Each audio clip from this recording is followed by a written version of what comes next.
Damon's car, and we'll be ready to go. Scene opens in the projects that is centered around the Aphrodite Club. A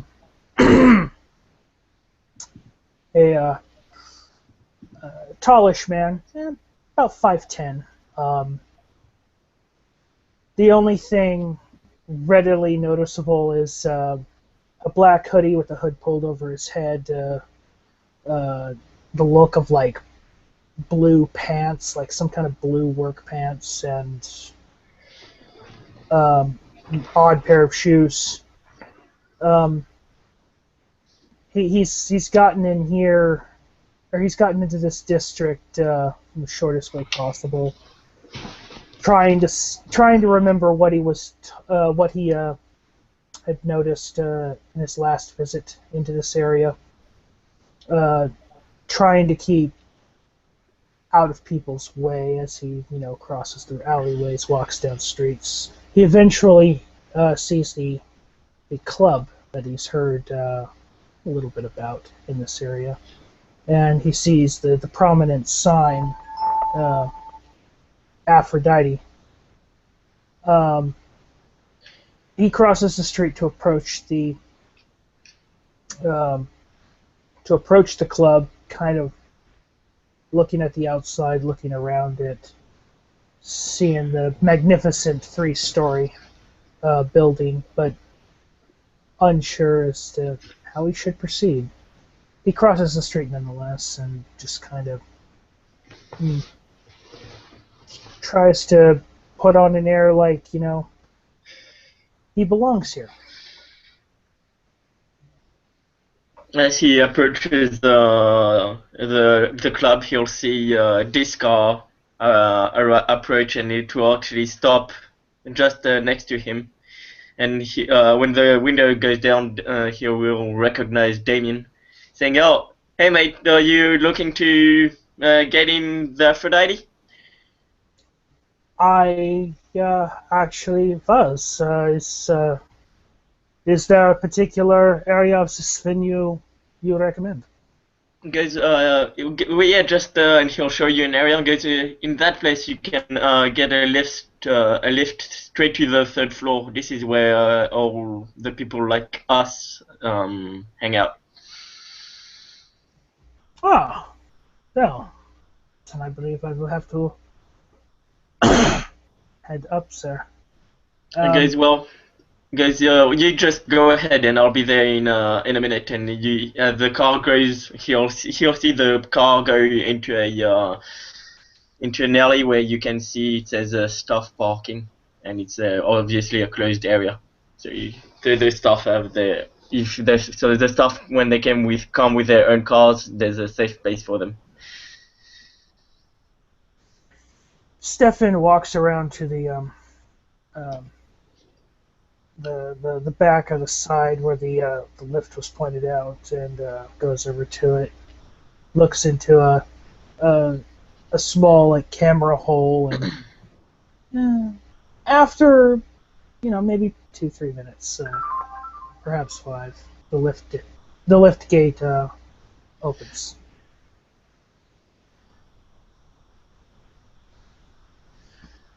And he steps in.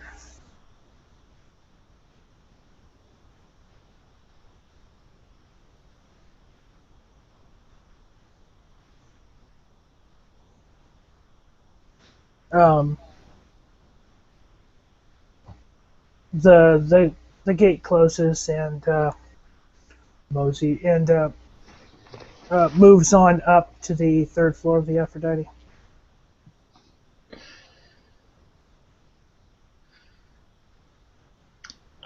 Just behind him, he'll see just literally a minute max before after he got out of the elevator, he'll see the elevator coming back and Damien in it. "Hey mate, see?" And he'll show the area and goes, "Everybody in here is Kindred." And he'll notice that Damien has a guitar case on his back. Stefan kind of kind of leans a little closer to Damien, covering his mouth, even though he doesn't need to. He does it anyway. It's out of like instinct. You wouldn't have a way for a man to get a drink, would you? Well, that's an idea I popped in, but we don't actually serve VTI here, unfortunately. If you're looking for a normal drink, they can serve you if you're one of those that can do that. You do have mortals on the lower floor. Yes, And on the lower floors. you're aware of who is who and who would not cause any trouble for anybody. Perhaps you could bring one up, and I have my ways of keeping things secret. Guys, if you're looking for a drink, I'm not. Guys, most people I know here are staff, and I'm really not sure the boss would appreciate it. Appreciate it if we start feeding on them.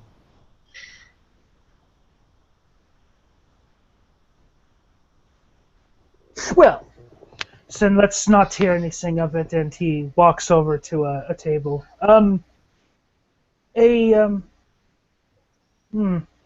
Two glasses, one empty, and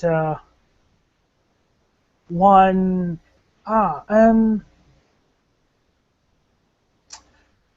A Scotch triple malt, if you have one. Demino goes. We'll just say. We'll look at the waiter and goes. You know I can't. You know I can't drink anything, mate. And the waiter will go off. The second glass is for. The empty glass is also for me. Oh. He laughs anyways. Oh, he goes, so your name is Stefan, is that right? Stefan Brumfiedler. Yeah. Well, looks like you're having a better time here than last time you came around this neighborhood. I am not an expert, but it seems that I am dressed more appropriately. Exactly. See, a hoodie, that's what I was talking about. That's what you're supposed to wear around here. Stuff like that. Definitely not a dress shirt. It was entertaining, to say the least. And the first time I have ever heard of a Bruja being caught with his pants caught around his ankles. He laughs and goes, well, if it wasn't for that masquerade we have to uphold, and don't get me wrong, I believe it is the right thing to uphold it, but something inside me wanted to bid that little shit apart. Who was that? As I take the drink that's been set in front of the table, laying presumably $15 on the table. Hey guys, well, no one likes to be threatened, so. And that little shit was thinking thought he had my life in danger. Ah, that fun. Well, he did. He goes, and he thinks, goes, well, if shit hit the fan, if he could have, if he didn't hit my head, I would have, and he thinks, I think I would have taken care of him. It would have been a hard fight, but. I'm going to attempt a dex subterfuge, even though I really don't have to. If you wish, you can roll a perception alertness. I mean, if you're paying attention to him as he's drinking. Do you have a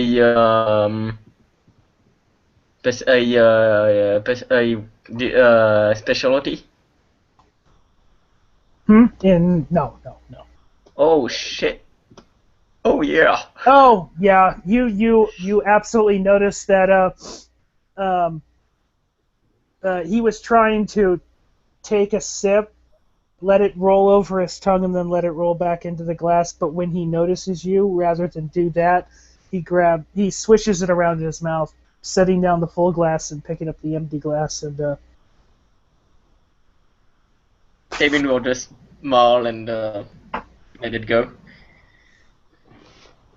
Okay, uh, so you what were you you? Oh, sorry, go on. may be you may be more resilient than you were as a mortal, but that firearm he had towards the back of your head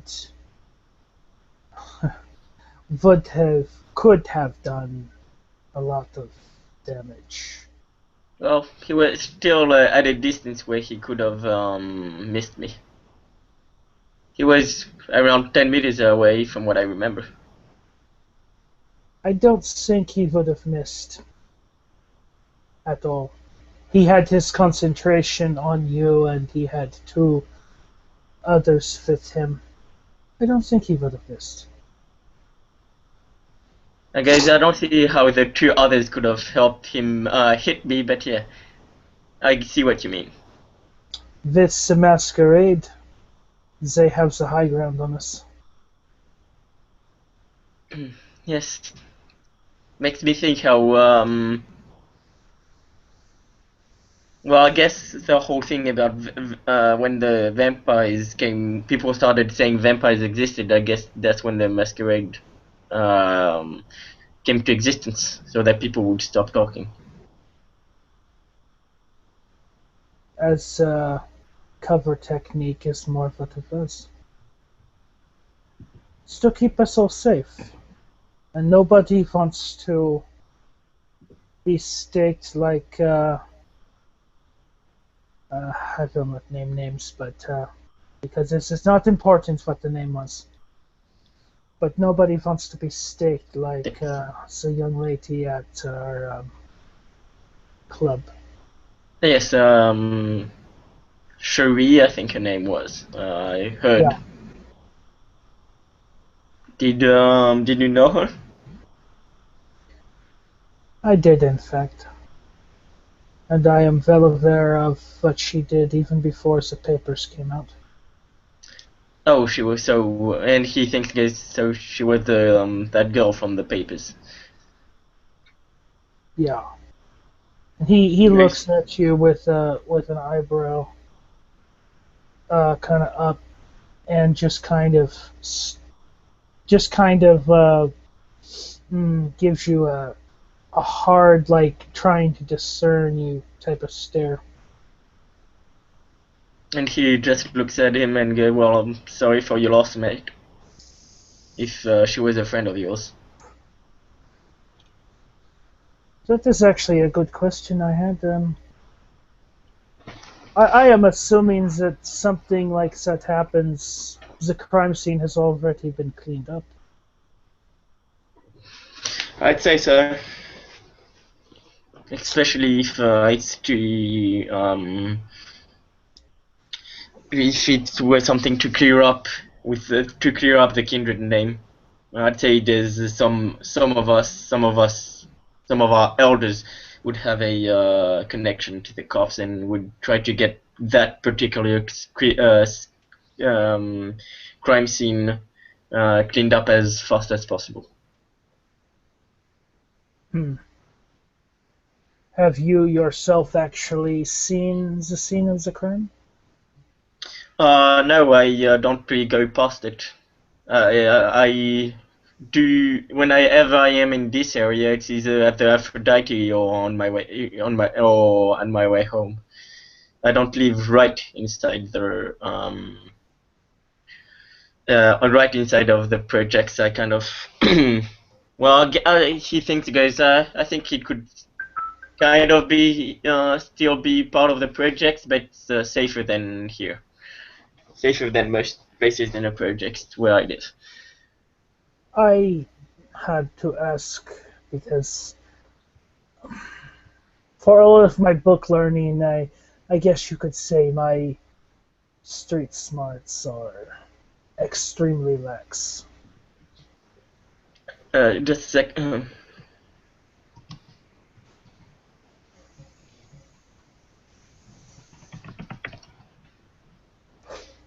Yeah, just can you just repeat that? I had just had Andrea Oh, message me.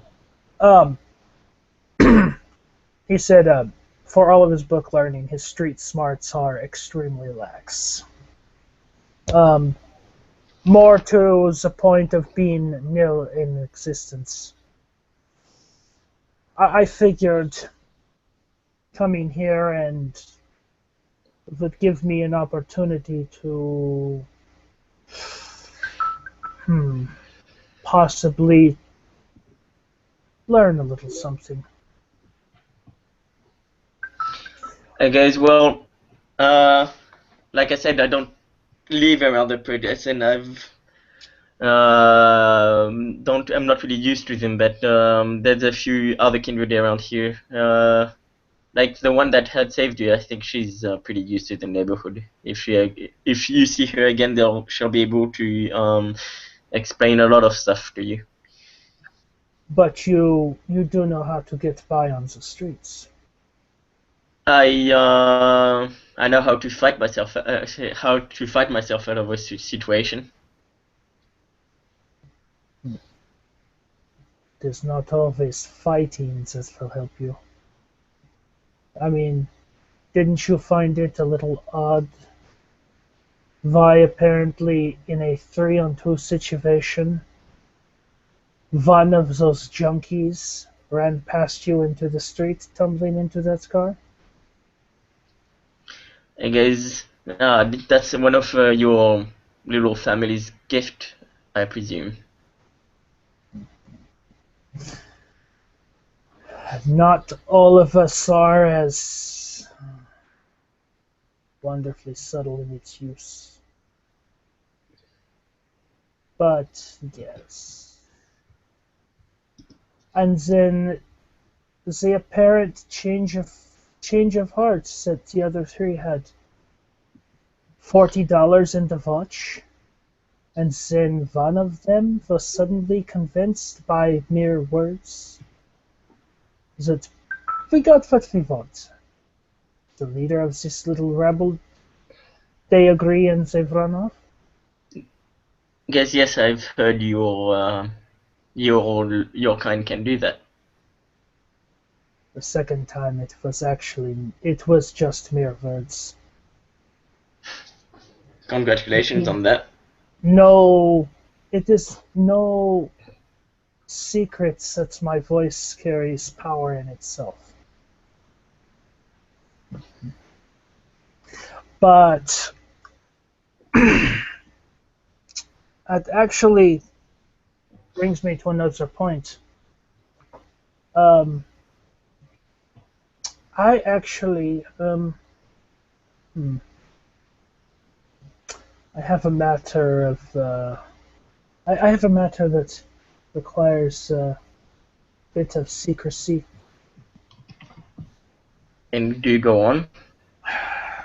The police, neither the police nor the elders in the city, our leadership, will ever find the firearm that was used to kill that police officer. I don't know. I'd say one of us, at least an elder has. I'd say our elders have connections in most stuff in this city. I can guarantee that they will not ever find that firearm. And he smells at you and goes, "You have it?" I know where it is. I also know that I have done my best to get rid of the numeric evidence, and it has been cleaned. Mm. I'm not the kind that thinks of criminal activities. I prefer to keep things legitimate, but in this case, it affords me an interesting in into any circles that would have need of such talents. My master's degree is not merely in the arts. I studied some hard sciences in New York. You're from New York? Originally, I moved to New York from Hamburg, Germany when I was about 9 after a family tragedy. And he thinks, were you born into darkness in New York, or were you born into darkness here? Here, but I was introduced to the Camarilla in New York by my sire. So So your I'm an size, you're an I'm outsider. an I'm an outsider. A special circumstance.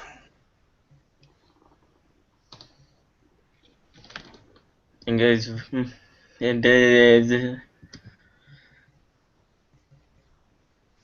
and the, and guys, well, I've heard there's a few outsiders, and you'll hear a little voice, a technical voice. It's like the voice of Rene going, "Wahoo! You got a text message!" And goes, "Oh, sorry."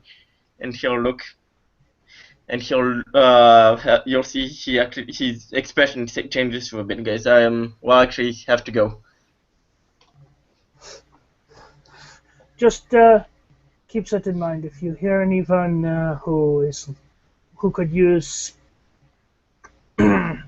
a consultation of somebody who is well versed in biology, chemistry, sciences along those natures, forensic type sciences is what they would be. Then do not hesitate to look me up. And he slides a piece of paper over to you on the table. And guys, there's a guy that actually your work might be connected. He gets rid of. Well, if you get you want something, if you want to get rid of something and well, don't want many traces of it, I think he can do that. And he gives you the card of Cooter's card. Cooter's calling. This will come in handy. And guys, anyway, I have to go. And you'll see he actually, and he makes a little gesture like that and leaves. Returns a bow.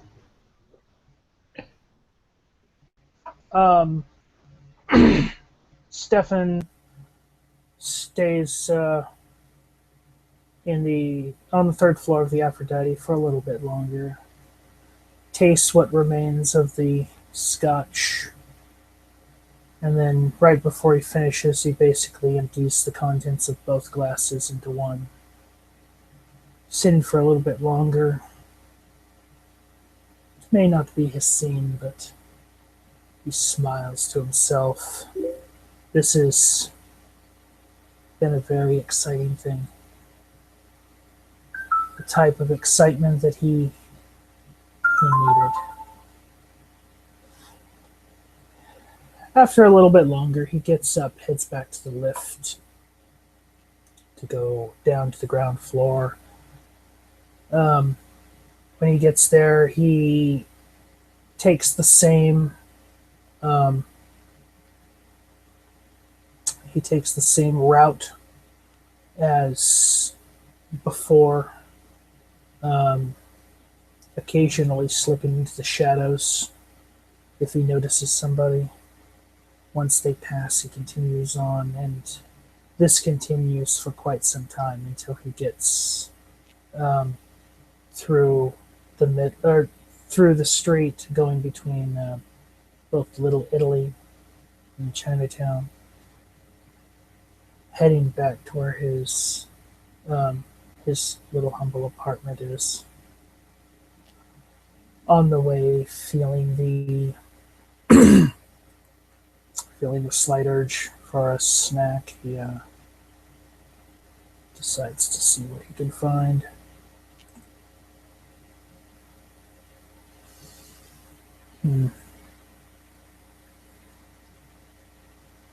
While continuing through the projects, they're heading toward the northern edge of the downtown area where he lives. He continues to search for a little bit longer. Maybe he can get lucky.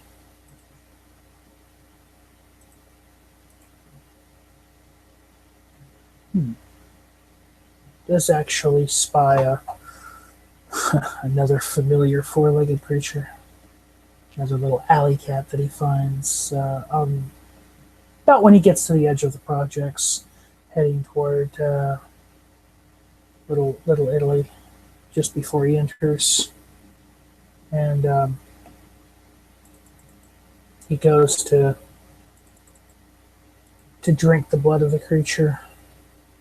And this is where I will make a self-control roll to see if I can hold it down.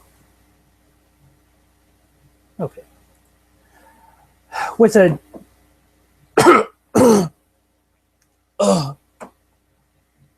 a disgusting gasp and barely managing to keep the contents of his atrophied stomach down, he manages to finish off the animal.